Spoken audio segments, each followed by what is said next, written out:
बिस्मिल्लाहिर्रहमानिर्रहीम अस्सलाम वालेकुम। की हाल है? ठीक हो? लो जी, आज पकड़े ने करेले गोश्त पकड़े ने ते मज़े मज़े दे पकड़े ने ते मेरे नाल ना रवो जिन्हें जिन्हें पकाने ने ते जिन्हें जिन्हें खाने ने। गोश्त हमारे घर पड़ा हुआ जब थी इधर पड़ा हुआ था जमा हुआ, तो मैंने फ्रीज़र से निकाल के फटाफट उसको सूट दिया प्रेशर के अंदर, क्योंकि इसने खुलना तो था नहीं। तो मैं ज़ोर लगाने का फ़ायदा कोई नहीं, तो तुम ऐसे ही डायरेक्ट जाओ प्रेशर के अंदर। हाँ पे जगह सेका लगेगा तो खुद ही खुल जाओगे। लो जी, मैंने फेंक दिया इसको जी प्रेशर के अंदर। सूटा बीच में लसन, सूटे बीच में 3-4 प्याज, सूटियाँ बीच जी हरिया मरचां सूइयां, दादड़ मरचां, उस तो बाद रैड चिली जड़ियाँ कहनियां ने पीसियां, फिर हल्दी पाई, फिर सारा कुछ पा पू के जी मैंने लाई दी सीटी। तो इधर मैं सब्ज़ी जब लेने गई तो मैंने सब्ज़ी वाले को कहा जी 2 बैंगन दे रहा, बेसन बड़ा हुआ है तो मेरा दिल है आज मैं ना ट्राई करूं। तो ये मैंने लगा के रख दिया मसाला मसूला, नमक मिर्च हल्दी दादड़ मिर्च लगा के मैंने बैंगन को साइड पे रखा। तो मैंने कहा उतनी देर में नमक रच बस जाए तो मैं इधर कर लेती हूँ जी करेले साफ़। अच्छा, करेले कहीं जो लोग ना उनते छिल ला छड़ते हैं, तो करेलों की छिलके उतारने की ज़रूरत नहीं है। ऊपर से ये बस जोटा मोटा मोटा जो उसका उबार होता है ना, उसको बस थोड़ा सा छील लिया करें। तो फिर देखियो किड्डे सोने पकते दे, कोड़े भी कौन नहीं आने लगे। ये मैंने फिर जी किलो एक करेले थे और तकरीबन आधा किलो जो था वो गोश्त था। तो करेलों का बस जो मोटा मोटा उबार होता है ना, उसको मैंने किया उतार, और फिर छोटे छोटे पीस कट कट करके मैंने उन पर 3-4 चमचियाँ नमक सुट के तो उनको रख दिया। मैं है तुसी हूँ थोड़ा जिन्ना ना रस बस जाओ तो फिर तुहानू फेरनी है मैं नसां बड़ियाँ। इधर जी मैंने रखा फ्राई पैन चूल्हे के ऊपर।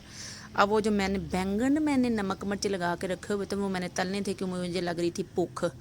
ठीक है, उधर से जाने वाली भी थी गैस, क्योंकि तुहानू पता गैस की लोड शेडिंग का बड़ा मसला। 2 बजे रुड़ जानी गैस, टुट जाती, भावें तुसी उत्ते खरोड़े धरे होण उन्हें नहीं जे मुड़ना, उन्हें थल्लों बंद हो जाना जी गैस ने। तो लो जी, इधर मैंने कहा मैं नाल भुख भी लगी ਉਹਦਾ बंदोबस्त करना, क्योंकि आंटी मैं मुश्किल ही सी लगनी पकनी, क्योंकि 1:30 हो गया सी। लें जी, इधर मैंने थोड़ा सा ना बेसन घोल के रखा हुआ था, और बैंगन जो मैंने नून मिर्च लगा के रखे हुए थे इनको मैंने ओली ओली करके बीच में सूटा फ्राई पैन के अंदर। ਐਵੇਂ ਹੀ ਕਹਿੰਦੇ ਨੇ ਨੌਨ ਸਟਿਕ ਦਾ ਬਰਤਨ ਜਿਹੜਾ ਹੁੰਦਾ ਉਹਦੇ ਚਮੜ ਦੀਆਂ ਨਿਸ਼ਾਵਾਂ, ਇਹਦੇ ਵਿੱਚ ਚਮੜ ਚੁਮੜੀ ਪੈ ਜਾਂਦੀਆਂ ਹਨ। एक साइड हमारी जब पक गई तो फिर मैंने उनके पासे परता दिए, तो फिर मैंने कहा जी दूजा पासा आ जाओ, दूजे पासे भी सेका लवाया। तो जब पक पुक गए फ्राई हो गए तो मैंने इनको साइडे लगाया। तो मैं थोड़ा इतना जरा तेल छे लेना उनका निकल जाए, नुचड़ जाए।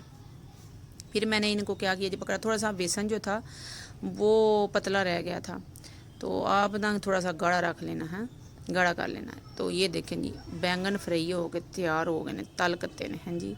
नमक मिर्च अगर आप पहले लगा के रखें ना तो इसका टेस्ट बड़ा अच्छा आता है, तो वरना अगर आप वैसे ही बैंगन को नमक मिर्च वो उसमें बेसन में डाल के तो ट्राई करेंगे तो वो जो है ना उसका चीज़ नहीं आएगा। इत्थे जी मेरे बैंगन हो गए सन तैयार, तो गर्मा गर्म हाथ च फड़ी भी नहीं सन जा रहे। मैं लाया डोबा चटनी के नाल, तो जेड़े वेले फिर पाया मूँह च, ओए होए होए होए होए क्या स्वाद है, चस आई है। हैं जी, गरम गरम थे बैंगन, धुआं निकल रहा था, है तो आयली सन, पर मैं की करती है देखो मेरे हाथ सड़ रहे ने, जल रहे ने, पर स्वाद गरम गरम दा ही।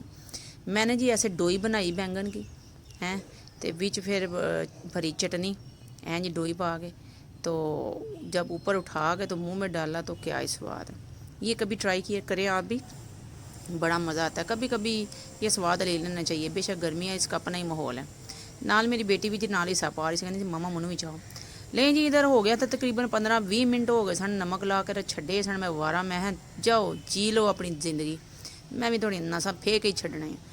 तो मैंने इनको फिर फू के तो 3 से 4 प्याली मैंने 4 दफ़ा मैंने इनको धोया बड़े भांडे के अंदर, ताकि मट्टी छट्टी जो है वो इनकी बैठ जाए पानी के अंदर। फिर इनको मैंने डोबा लवाया परात के अंदर, ताकि जो टोकरी में डाल के, ताकि जो मट्टी है वो नीचे बैठ जाए। तो इधर जिस ऑयल में हमने डाले थे जी फ्राई किए थे बैंगन, उसके अंदर हमने सूट दिए करेले, शुर करते हुए करेले, धुआं छोड़ते छिट्टे पाते हुए करेले, क्योंकि तेल सी सड़िया हैं जी, गर्म होया। तो जब मैंने करेले उसमें डाले तो जो फिर आवाज़ें आई, तो जो फिर छिट्टें पड़ी मेरे हाथों के ऊपर, ओए होए।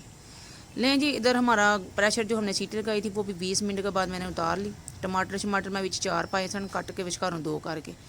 तो ये इनको मैंने भूनना तब है, जब जो है मैं बाहर का ਤੁਹਾਨੂੰ ਨਜ਼ਾਰਾ ਵਿਖਾ ਰਿਹਾ ਗਰਮੀ ਜੋ ਅੱਜ ਪੈ ਰਹੀ ਹੈ इधर ਮੈਨੂੰ ਭੁੱਖ ਵੀ ਨਾਲ ਲੱਗੀ ਸੀ ਕੱਲ ਮੈਂ ਬਣਾਈ ਸੀ ਬਨਾਨੀ ਤੇ ਬੋਟੀ ਤੇ ਨਹੀਂ ਸੀ ਤੇ ਮੈਂ ਕਿਹਾ ਚਲੋ ਫਿਰ ਗੈਸ ਸਟੋਰ ਚੱਲੀਏ ਤੇ ਮੈਂ ਦੂਜੇ ਚੁੱਲ੍ਹੇ ਤੇ ਨਾ ਮੈਂ ਗਰਮ ਕਰ ਲਾਂ ਚੌਲ ਵੀ ਤਾਂ ਕਿ ਆਪਣੀ ਭੁੱਖ ਦਾ ਵੀ ਇੰਤਜ਼ਾਮ करना ना पेट भरिया हुए तो काम तो ही होंगे हैं तो शूट भी तभी होते हैं। मैंने जी थोड़े जिने इधर से डाले अपने चावल नाल सुटी बिच ते जनाब चटनी नाल एक साइड ते खीरा कट के लिया है तो फिर चंगा थोड़ा मैं जी मिक्स करके खादा खुदा अपनी भूख का इंतज़ाम किया है। क्या ही स्वाद आया। उसके बाद वो जो मैंने ऑयल जिस ऑयल में मैंने करेलों को फ्राई किया था उस ऑयल को अब मैंने सूट दिया है गोश्त के अंदर। आपने पहले गोश्त को नहीं भूनना क्योंकि आपने करेले जब फ्राई करने हैं तो फिर वो जो करेलों का ऑयल होगा वही आपने गोश्त के अंदर सूटना है। सूट के आपने इनको सजे खब्बे पुआ देना है तख्ते उल्ट देने हैं मसाला यकजान कर देने हैं फे फू देने हैं बीच में लहसुन प्याज जितना भी खड़े खड़े नज़र आ रहे हैं टमाटर नज़र आ रहे हैं सब की नसें फेरें बीच में गर्म मसाले भी डाल लें दालचीनी डालें ठीक है। बाकी लौंग लौंग पाने की ज़रूरत कोई नहीं करेले अगे गर्म ने तो लौंग पाने की ज़रूरत कोई नहीं तवानू है लौंग ना पाया जे दालचीनी पा लो सब्ज़ इलायची पा लो मोटी इलायची भी ना पाइयो भी गर्म होंगी करेले भी गर्म तो फिर अगों गर्मी के खाना भी पर गर्मी के करेले खाने का स्वाद भी अपना। ले जी जब भुन पन जाए तो आपने क्या करना है जी करेले वो जो आपने फ्राई किए थे उनको सूट देना है प्रेशर के अंदर। तो फ्राई पैन में जितना भी ऑयल लगा हुआ है उसको ऊंजा के साफ़ कर लेना है क्योंकि तेल महंगा है बड़ा ठीक है तो ज़ाया नहीं करना। घर गृहस्थी यही है कि चीज़ों को ख़राब ना किया जाए। तो इस तरह करेले सूट के आपने इसको चंगी तरह भुना है ताकि मसाले जो हैं वो करेले के अंदर जज़ब हो जाएं। जज़ब जब हो जाएंगे लून मिर्च रस बस जाए इनको भुना चाड़ना है आपने सजे खबे पुआना है प्रेशर के अंदर आपने ठीक है। उधर आपने हरिया मिर्चा भी कट कटा के रखनी है ताकि जब ये भुन बन जाए तो फिर आपने बाद में जो है लास्ट सेक्शन जो होगा वो आपका ये होगा कि आपने हरी मिर्चें डालनी। करेलियां का भी अपना ही स्वाद है तो होंदे भी गर्मी च ने ठीक है। तो गर्मी दे विच करेले गोश्त कीमा ते करेले ते कीमा ते करेले पकाओ या कीमा गोश्त ते करेले पकाओ इन्हां दा अपना ही स्वाद है अपनी चासे हैं मज़े दे पकदे ने। तो ये भी है कि अद्धे बंदे जेह्ड़े घर दे खांदे ने ते अद्धे नहीं खांदे अद्धे पसंद करते हैं अद्धे आंदे ने ये कि कोड़े पका ले जे जबकि बिल्कुल कड़वे नहीं होते। अगर आप इसमें टमाटर फेंक दें 4-5 या इसमें दही भी डाल लें ठीक है तो वो फिर कड़वाहट इनकी ख़त्म हो जाती है। तो लें जी इधर भुन पन गया तो आपको नज़र आ रहा है कि घ्यो श्यो छड़ दी हांडी ने ठीक है भी शुर हो रही है। तो आपने क्या करना है 4 अदद हरी मिर्चें लेनी है उनको भी कट कटा के आपने सूट देना है प्रेशर के अंदर। फिर लाना है भुनना थल्लों अग मट्ठी रखनी है तेज़ रखोगे फिर प्रेशर भी थल्लों सड़ बल जाएगा तो हांडी भी नाल लग जाएगी। तो आपने क्या करना है प्रेशर को जो है आंच को जो है धीमा रखना है तो उसको पुआ लेना है। इधर हो गई है हांडी भुन कती है तो आपने सोहनी बड़ी आपने डिश लेनी है। इसमें डिश में करना है डिश आउट करेले और